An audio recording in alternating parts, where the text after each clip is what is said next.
Greetings and bienvenue, Midnight Crew. Thank you for returning to this broadcast. And welcome to new viewers joining us for the first time. If you like a video, then feel free to subscribe. I'd love to hear some local urban legends from where all of you are from. It could be anything. Strange creatures, strange hobos, strange shadow people, strange cultists. Just bring it on, ya. Over where I live, we have this thing called, well, the thing. I don't live in a town that is too big, and the height of people knowing about it couldn't be less than 100 people knowing about it. So it is a white figure, pure white with black eyes. No one knows if it was the placebo effect that caused a lot of people to see it, or if we had a tulpa effect or what. It was slightly disturbing to begin with.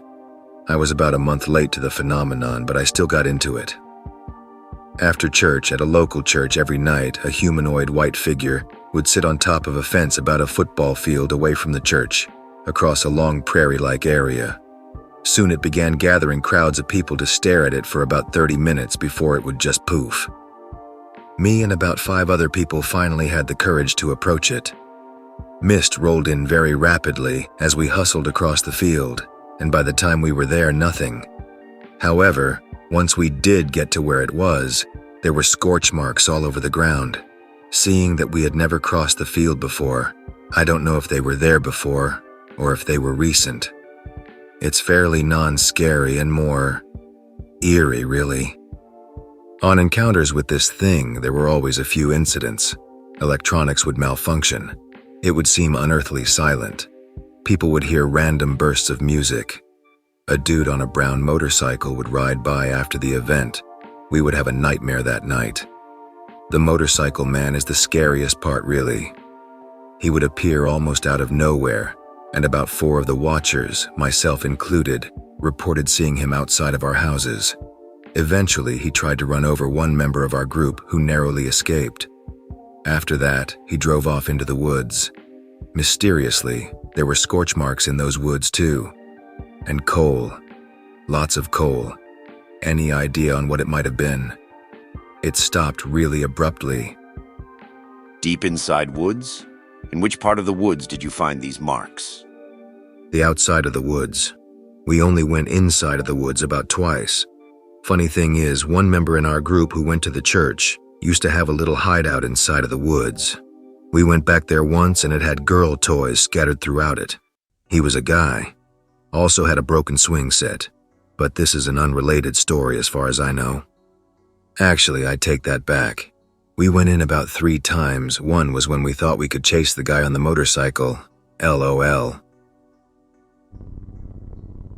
Where I live in southern Louisiana, there's a town called Lacombe. In Lacombe, there's an old graveyard with a disappearing gravestone. The story goes that there was a man who spent his life killing many of the local Native Americans that first inhabited this area. When this man died, he was buried, ironically, on the same land where the natives had buried their dead. Since then, the tombstone of said man has been seen in the middle of the road and in other odd places and always disappears after a bit. The stories even go as far as to say a cop picked it up, put it in his trunk, and took it to the station. This cop then called the groundskeeper and informed him of the tombstone and locked it in an evidence locker until the groundskeeper could come get it. The groundskeeper called the cop back, stating that the tombstone was leaning on the fence at the cemetery. When the evidence locker was checked, it was not there. Supposedly, the Native American spirits were moving the tombstone constantly because the man's grave offended them. Since the occurrence with the police, the man's grave has been moved to the far side of the cemetery, away from the natives' graves. The groundskeeper even apparently hurried the tombstone to keep the angry Native American spirits from doing anything. Since then, the sightings of the disappearing gravestone have decreased drastically, although some still claim to see it to this day. Also, apparently at Slidell High School, a high school in my town, there's the ghost of a little boy in one of the boys' bathrooms. He yells at people to get out and annoys them until they do so. He manifests himself as a black figure. I don't really know the story behind that one, though. Near my bit of Yorkshire, there's some creepy spots. A small private grave, for a wealthy Quaker from the 1700s, in the day it's really nice to sit in. It's kinda like a tiny decorative garden, bordered by a wall and with a low archway gate to get in, about 4 feet tall, so everybody has to stoop to get in. It's meant to be symbolic about being humble around the dead or something. At night, though, it can get really creepy, and you never see people sat inside it after dark. Another one that's less spoopy, but more shit your pants scary, is when me and a few friends were exploring through some woods above a council estate, and we crawled through a gap in a ring of holly bushes to find a bunch of cats hung from a tree with nooses around their necks in various states of decomposition. Most likely just some little shit from the estate playing serial killer, but it shook us up. Finally, this one isn't scary at all, but all round difficult to explain. We had a little clearing in some local woods that we would go to drink underage. It was about 40 minutes walk of the path into the woods, with one path into the clearing. The rest of it was bordered by brambles and nettles. One time when we got ridiculously drunk, we decided to build a shelter out of sticks, so we could make it a proper place to come and camp. We already had a proper dugout fire pit and some choice stones from a nearby dry stone wall to sit on. We didn't finish the shelter and left at about 10 in the evening. Summer in the UK, the sun was just starting to set. The next time we came back, after about 3 days, the shelter was finished, bigger and way better than we had started making it. It had gone from half a frame for a lean-to an A-frame with a closed back, a sides thatched with pine. However, we saw no extra tracks along the one path into the clearing, and we'd never even seen anybody in this part of the woods before. Here in Newfoundland, there's a small island just off the coast of the capital called Bell Island. There's 2 popular urban legends that I know of, though there may be more. The island is covered in many forests that line the streets and stretch behind the houses. There are these things called fairies, described as tall hooded figures in a sort of burlap type of fabric. They kidnap children, keep them alive for a while, allowing them to starve to death, and they'll kill any adult that they catch. Kids would be told to have Bible pages in their pockets as well as breadcrumbs that they'd offer to the fairies to leave them alone. There is also the Bell Island Hag. I don't remember why, but she was chased into the woods by the townspeople and left to be killed by the fairies. As they approached her, she cursed the people that had trapped her, and anyone who came across her bog, before being killed. She will emerge from a bog in the woods, followed by an extremely thick fog, and will either trap you for the fairies, or drag you down into the bog and drown you herself. My great-uncle, who grew up on the island, was apparently kidnapped by the fairies when he was 8. He was missing in the forest for 2 weeks, and they found him under the exposed roots of a tree with his feet and hands tied. But the rescuers couldn't find any way the boy could have gotten into the little hole beneath the roots. There was no exit, and they had to dig a hole. There were various berries left for him to eat. Mid-Michigan here. Nothing too crazy, but I have a couple from my hometown.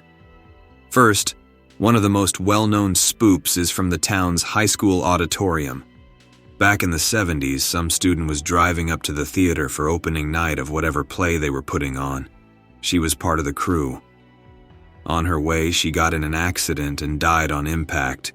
The staff that is still around, and many students talk about seeing her walking back and forth on the catwalk above the stage. To get to the catwalk, you have to go up some narrow stairs and through the costume room, which is pretty spooky as well. I did theater in high school, and I refused to hang out in the costume room alone because it gave me the creeps. Another one is the weird alien church camp settlement in the woods right next to the Grand River before it splits around the downtown area. It's just super eerie day or night. It's got lots of houses and there's a church, and from what I can tell, all the houses are lived in. There's new cars and kept lawns. I never see anyone going in or out or walking around anytime I've been there. There's this giant pavilion barn thing in the center of the encampment, and it's rumored that the council would do therapy there for sinful people. Mostly hear about brainwashing and shit. Used to take friends there at night to smoke weed and drive the 1-mile loop on the main dirt road. There were gates to the entrance, but they were never closed. It gets pretty creepy on that mile drive. Everything seems to glow and there's no sound. The last one was more of a personal experience, and from the next town over, but I had a buddy who all the neighborhood kids would say his house was haunted, and he said it as well. His stepmom had taken her life in the upstairs closet when he was a kid. Lots of weird things would happen up there. Voices and figures, seeing people in the windows upstairs even if the house was empty. It wasn't bad when large groups of people were there though. One night me and my friends were hanging out when someone started playing a song on his laptop. We asked him what it was and he says, "Stairway to Heaven Backwards." We're all silent for a moment. The kid who lived there looked around and said, "That was my stepmom's favorite song." We all truck it out of there. I get in my car with my girlfriend and we drive to her place. When we pulled up and parked, my car doors unlocked, my belt unbuckled, and my trunk popped one right after the other. Remedied it all as fast as possible while she ran inside, and I jetted off home in my car. So spoopy. Ooh. Growing up in Nunavut, I heard a lot of legends. This specific one is just to keep kids off the ocean ice. I remember this one every time my dad would take my brother and I out ice fishing. Kalupiluk. These creatures are prevalent within the oceans and seas of the northern Arctic areas. Those who encounter them say that their skin is comprised of scales with various bumps, and their hideous appearance is enough to turn off anyone of their appetite. These creatures hide in the ocean, and many elders warn children to stay away from oceans with currents or steam. The reason being is that the Kalupiluk were known for stealing children from the Inuit when they ventured near the coast, or off of the ice they stood on as it broke. These children were stuffed in large pouches that the Kalupiluk carried on their back. Elders also said they could be heard from beneath the ice, knocking to get the attention of the children. Not really scary, but it used to send chills down my spine every time I went out on the Arctic Ocean. Maryland here, southern Maryland to be specific. So we have Point Lookout. It's supremely haunted and I've experienced a lot there. Seen lots of shadows dart across the road. Heard weird things. Tried to open doors that failed to open till I asked if they could let me in. I'm getting chills just thinking about all this right now. It has America's most haunted lighthouse on the land. Been inside and just got insanely weird vibes. One night me and an ex-girlfriend got some late-night grub and decided to drive down to Point Lookout to eat as it's a 24-hour park. We were eating and we both saw a little girl standing inside the fence at the lighthouse. She was in an old-style nightgown. She was gone before we realized what it was. I've had something touch my shoulder after one chick I was with told me someone was walking with us and I laughed at her. It's just literally all kinds of crazy shit. Solderly Plantation. It's an old plantation property from the Civil War era, I believe. I've been in it as a kid and it was eerie. However, my old friend's dad was installing a new security system in it and saw a little girl and thought nothing of it till he realized he was the only one in the building. Doors opened and closed and tools moved or went missing. Lots of stories of this little girl giving guest tours, and then when the guest tells the workers how nice the tour was from the cute little girl they are, told the story. Hell House in Baltimore, I've never been up in it, but have seen it and have been chased off by the ghost car. Literally a car appeared on my bumper out of nowhere and just flashed its lights at us till we were gone. Then it stopped in the middle of the road and turned its lights off. List of places I've never been. Governor's Bridge, Goat Man stories, Witch's House, Leonardtown had a witch and it's documented. Cult Church, haven't found it, but there is an old wooden church that is guarded by a cult. Lots of others too, just can't think of right now. Back in the 1960s or 70s, the house I grew up in was a farmhouse where a farmer, his wife, and their 2 daughters lived. The wife died of some kind of disease and left the farmer and their children alone. The farmer a few weeks later went insane after his wife's death and stabbed one of his daughters in the back and the other in the neck. and left them to bleed out while he hung himself in the attic. Nobody bought the house for a really long time until my parents bought it and we moved in. My parents never bothered to tell me this story because they didn't want to freak us out that our house was the scene of a murder-suicide, but eventually enough creepy things happened. I looked it up myself. When we first moved into the house, we took a picture outside of the house, and in the upstairs attic window there's a clear figure of a man.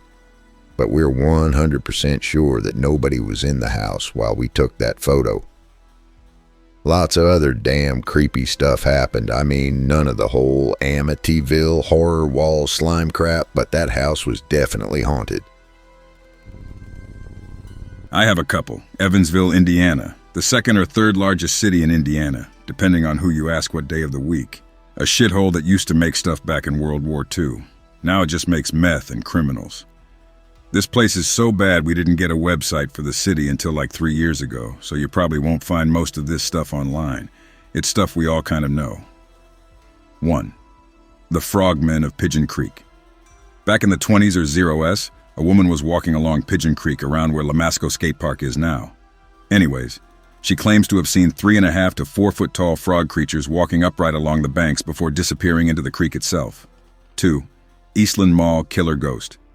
On Green River Road, there's practically the only fully functioning mall in the city. My mom used to work security back around 97 or 98. She got to be Marilyn Manson's security detail when he came out here. When she first got the job, she thought it was weird that after they closed the mall at night, they didn't have anyone do security checks. So she asked her boss about it under the premise of wanting extra hours, I think. He told her that back in the late 80s, there was a security guard who did the night shift there. One morning, the boss came in and found him dead. It looked like something scared the shit out of him. They checked the cameras and had records of him starting his shift and getting around for most of his shift. But the camera in the spot he died in had technical difficulties. I used to think the story was bullshit until I was telling it at a party one night and met the granddaughter of the security guard. Pretty awkward. Apparently it's 100% true. 3. Dogtown. If you go down to the river and keep following the main road, I want to say it's Riverside, but the truth is I don't remember anyways. If you keep following the road, the river is on past Wrights High School and keep going. It'll eventually turn from being paved into a dirt road.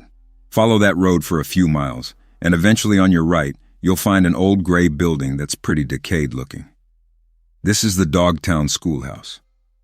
Legend has it back in the day, there was an incident that occurred where some crazy man, sometimes you hear former student, sometimes you hear butcher, perhaps both, went into the small, barn-like school structure and just slaughtered everyone. School teacher, children, all murked with a butcher knife.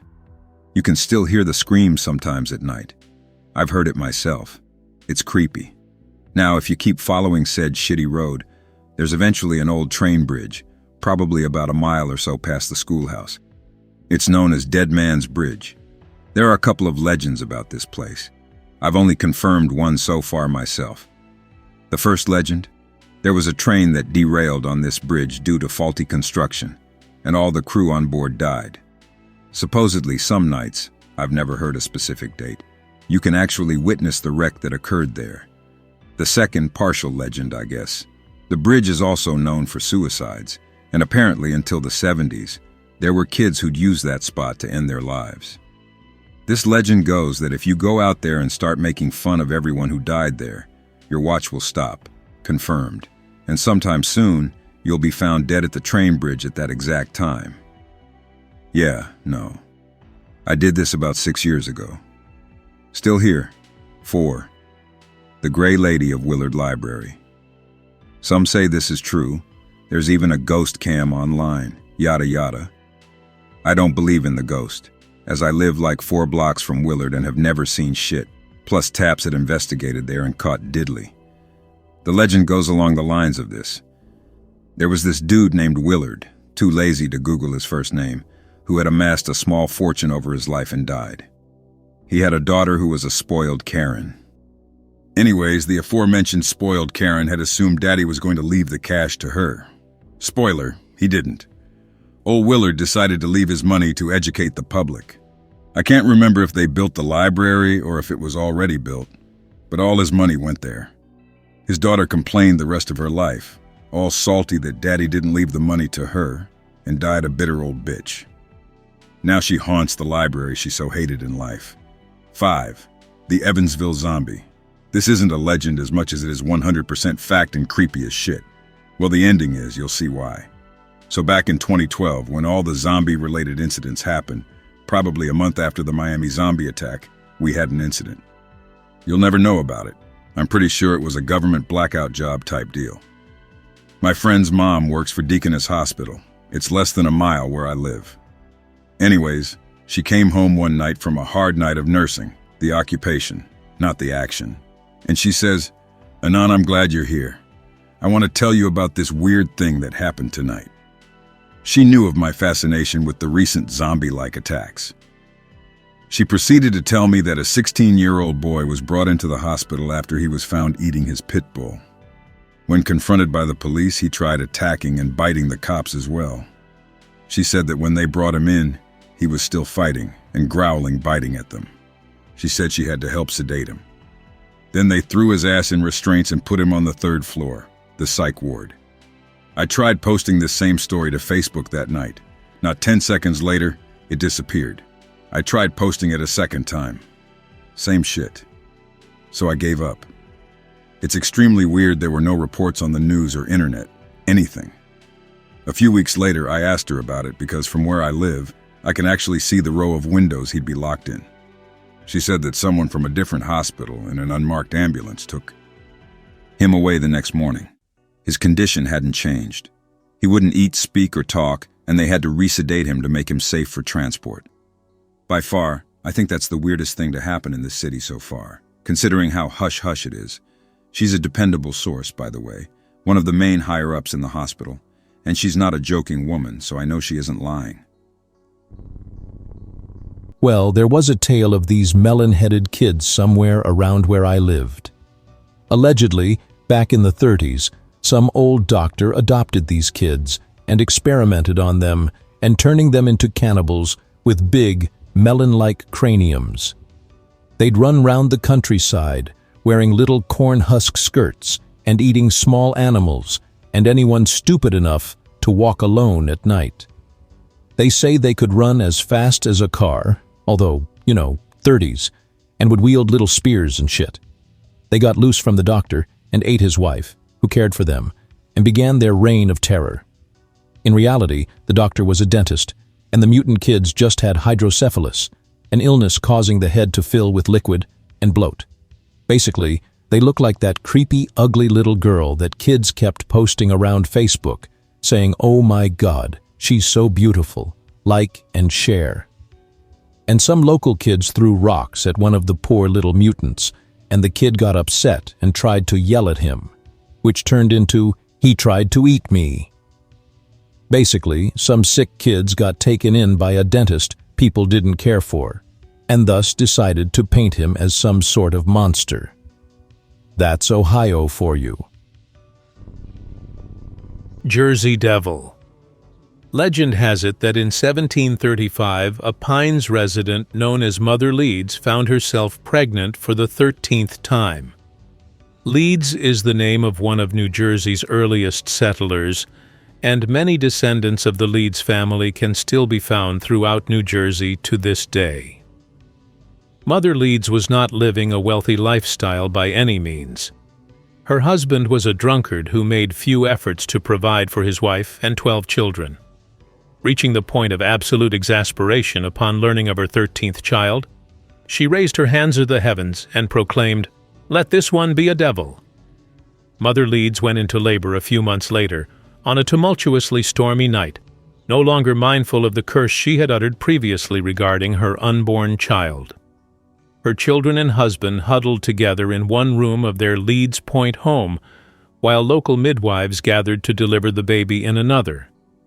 By all accounts, the birth went routinely, and the 13th Leeds child was a seemingly normal baby boy. Within minutes, however, Mother Leeds's unholy wish of months before began to come to fruition. The baby started to change and metamorphosed right before her very eyes. Within moments, it transformed from a beautiful newborn baby into a hideous creature, unlike anything the world had ever seen. The wailing infant began growing at an incredible rate.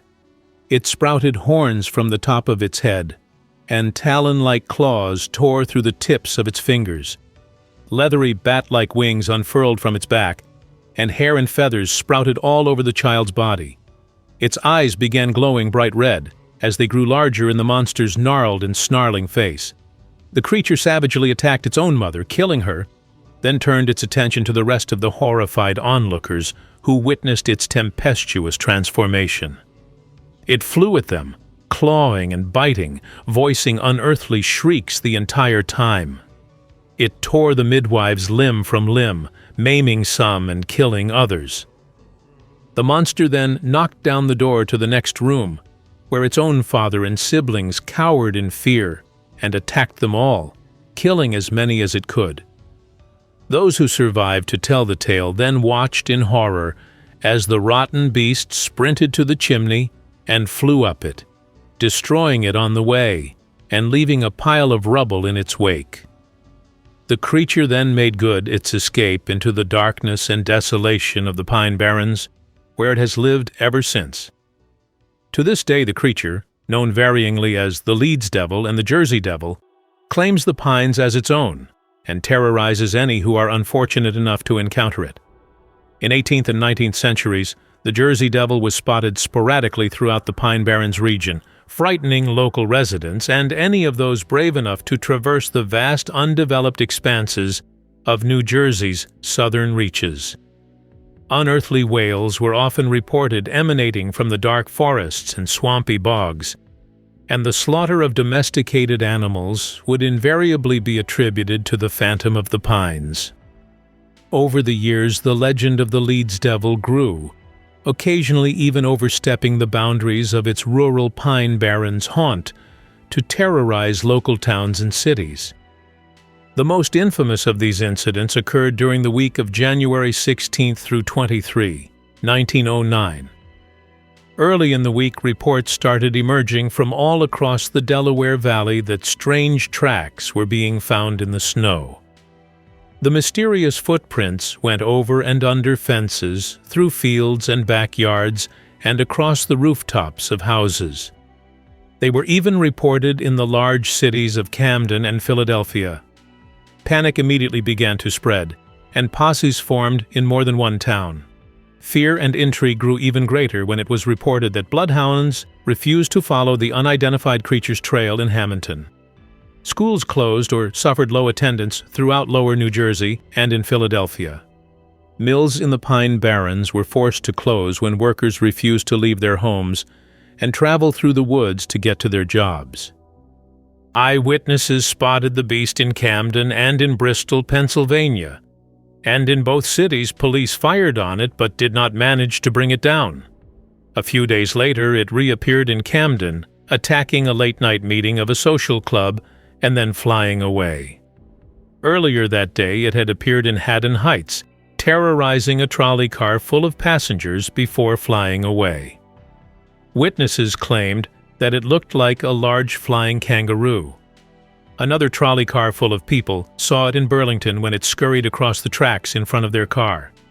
In West Collingswood, it appeared on the roof of a house and was described as an ostrich-like creature. Firemen turned their hose upon it, but it attacked them and then flew away. The entire week, people reported that their livestock, particularly their chickens, were being slaughtered. This was most widespread in the towns of Bridgeton and Millville. The marauding misanthrope reappeared later in the week in Camden, where a local woman found the beast attempting to eat her dog. She hit it with a broomstick and it flew away. Ireland here. There is an old tunnel road that separates two counties. The marker is inside one of these tunnels hewn out of the mountain. It's said to be haunted by a woman. She will either be hitchhiking before the tunnel or after it. If you see her before the tunnel, you must stop and give her a lift. If you see her after the tunnel, you must not stop. It's possible that she can just appear in your car without you stopping. If this happens, just continue driving and avoid looking at her. Now back to the marker. It's a hole cut out of the rock in the roof of the tunnel about halfway in. It is pitch dark by now, but if you look up, you will see a glimpse of the sky through the 1 mere diameter hole. If your view is blocked by a body hanging, don't be scared. This ghost is unrelated to the woman and will never try to harm you. Swede from Gastricland here. Got a book called Gastricland, a pun on the region's name. Gastrict means rich in ghasts. There's a guy called Ulf Ivar Nilsson who collects stories from our local region and publishes them. Can't say there's anything really spectacular in this book, though. Various ghost sightings and hearsay stories. So anyway, I'll translate a short story picked at random. The Little Girls of Holmsund. Long before the Korsnäs Company moved their sawmill from Dalarna to the coast, one of Gavle's richest and most powerful men, the merchant and freighter Per Elfstrand built himself a summer home in Bomhus. Holmsund's mansion was finished in 1815 and have been a topic of discussion for building historians due to its unfortunate proportions. It's considered that the building, with its 4 floors, is way too high in proportion to length and girth. Originally, the house was actually even higher since the roof was crowned with an octagonically shaped tower, where Elfstrand sat with an English tube binocular and spied on his and other people's ships traveling to and from Gavle. After Elfstrand died in 1845, Holmsund was taken over by his son Gustav, and for about 100 years now, the building has belonged to Korsnäs AB. One winter day in the 1880s, a young handmaiden was passing by the mansion. The land that went with the property was rented to a farmer who lived on a smaller lot nearby, and she was heading there to pick up some milk. The mansion was only inhabited during the summer, so it was empty and quiet this day. The handmaiden knew this, so she was pretty startled when the door opened just as she was passing by, and saw 2 children coming down the big stairs. It was 2 little girls holding hands. The weirdest part was that the girls had bare heads and no coats on. Despite the cold season, they were wearing nothing except light summer dresses. When the handmaiden reached her destination, she told the farmer what she'd seen, but no one in the household was surprised. "A lot of people have seen them girls," they said. "They lived in the mansion several generations ago, but died together in a violent accident. It was a fire," said someone. "Or maybe they drowned," said another. The story ends there. I like this book. Logan, Utah. There's the local haunted nunnery. Supposedly it was once a resort-like area owned by the Catholic Church run by nuns as like a shelter for battered women, that type of thing. A bunch of the women had children with them, as they didn't want to leave them with the husband or boyfriend for obvious reasons. One day one of the children drowns in the pool, then they shut it down, and now 30 years later it's been run into the ground and is haunted. The pool especially is a feeding ground for baby-like ghost sightings. Also, there's the Weeping Woman. At the Logan graveyard there's a statue of a woman kneeling and weeping. Pick related, it's her. If you go to her statue at night, turn your high beams on her for a while, then turn them off. She'll lift her head out of her hand and glare into the car, and if you get out and feel under her eyes, they'll be wet. Pretty much everyone I know has a personal ghost story, but there are no recurring events that would become urban legends. Here's what I got, though. My sister had a druggy asshole boyfriend when she was younger. After a fight with him, she ran out into an alleyway to bawl her eyes out. After a while, she heard footsteps in the alleyway, but didn't look up. She was hanging her head. Then she felt a hand on her shoulder, like someone was trying to say, "It's going to be okay." She looked up suddenly to see an empty alleyway.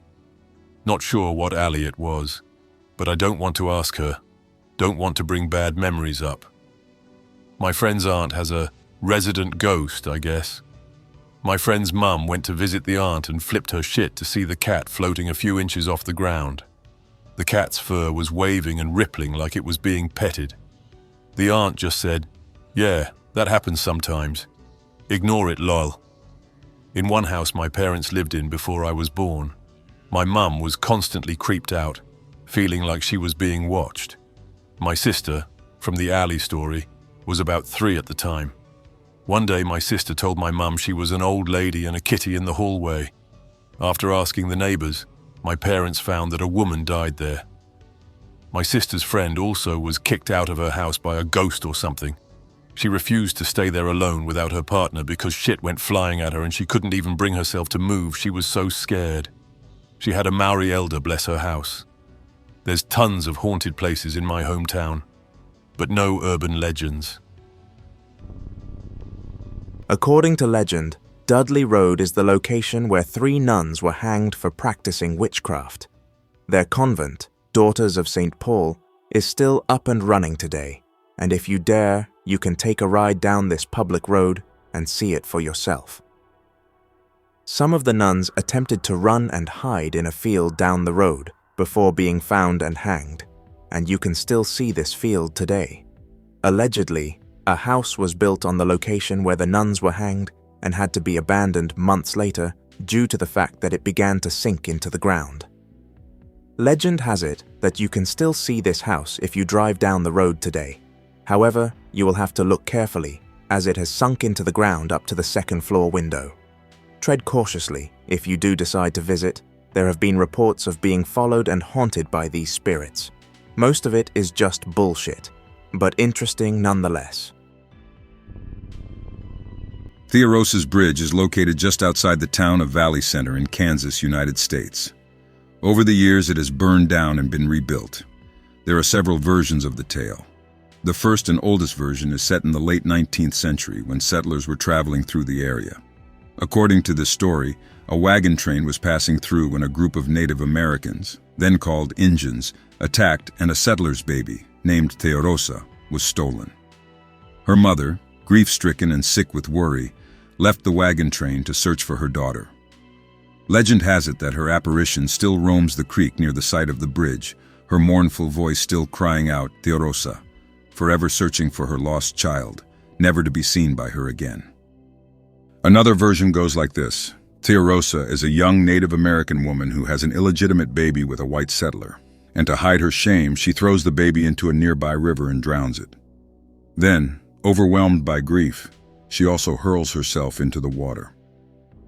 In another close version, Theorosa is standing on the banks of the creek when she is stabbed in the back by the baby's father. The baby falls into the water and is carried away, and Theorosa dies a short time later, only to haunt the creek, searching for the lost child. If you say, Theorosa, Theorosa, I have your child, her specter will come and get angry at you. A more modern version of the story has Theorosa as a local farm wife who has an illegitimate child with a hired hand. To hide her guilt, she throws the baby from the bridge. She jumps in after the child into the river and then returns to haunt the place.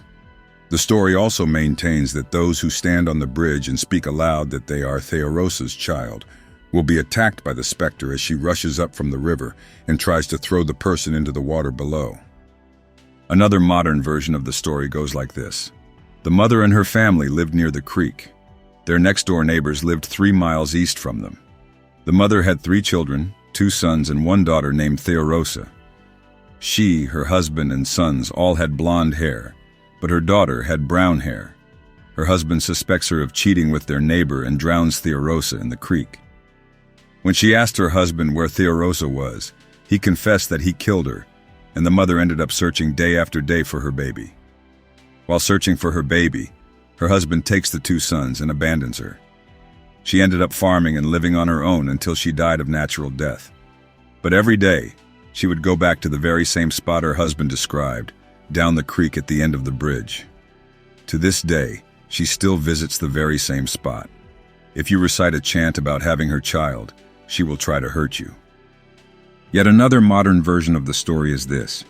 Theorosa was a witch who lived near the creek. She conceived and bore a baby girl. She cast a spell of protection on herself and her daughter. The town people were scared and thought that if they killed her and the baby, the spell would die with them. The town folk captured Theorosa and hung her over the bridge, and soon after drowned the baby in the creek. To this day, if you go to the original site of the bridge on Halloween around midnight and chant, Theorosa, Theorosa, I have your baby, she will attack you. The next morning, when you awake, you will have scratch marks all the way down your back. To get to the old site, the road to the new bridge comes to a curve. At the curve, you walk straight through the cornfield and you will come to the creek. The new bridge and all the signs by it are covered in graffiti. The bridge is located at 109th Street North and Meridian. Most famous haunt in my town. I used to live down the road, but since the legend is probably false, I haven't gone there. I live in Fort Wayne, Indiana, on Cedar Canyon Road. Right before Auburn Road, there's the legend of Devil's Hollow. How it got that name, I have no idea. If you look up on the hill to the right, you can see what looks to be a chimney stack. There have been police reports and arrests made from cults going up there and sacrificing goats and pigs and various other satanic ceremonies occurring. If you go there at midnight, you're supposed to be able to have a sense that she is still there and haunting. This is stronger if you go there during a full moon. The story goes that a woman lived in a house up on a hill by herself. This old woman would speak to a friend about how there were kids that would break stuff on her property, sneak up to the windows and look in, and overall harass her. They would tell people she was a witch. One night in the early 80s, these teens set her house on fire and wouldn't let her out of it. The building stood for a while, but now all that stands is the chimney. People who go there for a spook show are run off by the ghost of this woman because she feels like they are no better than the teens that killed her. There was no new house built on her hill. After a few years, what was left of the house was caving in, and police were down investigating the area, so the falling house was torn down and removed, but they left the chimney. There is still a police investigation on this. The teens who did this have not been found. I've heard from people that went to Devil's Hollow that nothing happens up there, nothing spooky. Southeastern Michigan here. Originally, I was born and raised in Sweden, and we moved to the States when I was about 9 years old. I didn't really know English well enough to listen to any of the shit the people around me had to say, so I kinda just ignored what people told me. Keep that in mind. I was just a little girl, and I liked to visit the forest at the end of my street. I live in the country, on a private road just outside a small town called Capac. I'd spend hours upon hours out there, picking flowers, playing around with rocks, kid stuff. But I remember one day, when I was 10 or 11, the lady that lived at the end of the road said to me, "Child, you shouldn't be in that forest. Some scary things can happen out there." But, as previously mentioned, I just ignored her. About halfway through my little party alone, I distinctly remember hearing noises like someone walking over a bunch of twigs. At first, I kinda brushed it off as a deer or some other animal, but then it started to get louder, and I swear that I heard a child's voice, laughing at me. After that, I hopped on my bike and rode right out of there and back to my house. It turns out that some girl died out there after being attacked by some wild coyotes. Every time I go past that woods now, I feel watched. Over here in Westchester County, New York, which is right next to where I live, we have Buckout Road. According to the legends and who's telling them, the road is haunted by 3 witches who were hung from a tree. Apparently, you can see them hanging some nights, but I haven't yet. There is also the legend of albino cannibals, but that's just ridiculous. There's some other shit I'm forgetting, but there's a website up if anyone wants to read up on it. The only creepy thing to happen to me was I was walking down the road with 2 friends one night, all shoulder to shoulder, so we took up basically the width of the road. We all got creepy vibes, which was off because we'd been there many times before and never felt like that. About a quarter mile down the road, we all are feeling too spooked and turn around. About 300 yards from where we parked, we noticed a cross in the road. We stop and snap photos and shit, and then my sister calls me and tells me my 2 shepherds at home are bugging out for no reason, getting very aggressive at seemingly nothing. Anyways, we finish up and head back to the car, and then about 5 minutes after driving, it hits me. There wasn't a cross in the road on the way there. Shit was like 4 feet by 5 feet. No way we would have missed it. Either way I look at it, it creeps me out. Either a ghost or some shit did something, or some creep fuck put that there after watching us walk by, then stayed and waited for us to come back and find it.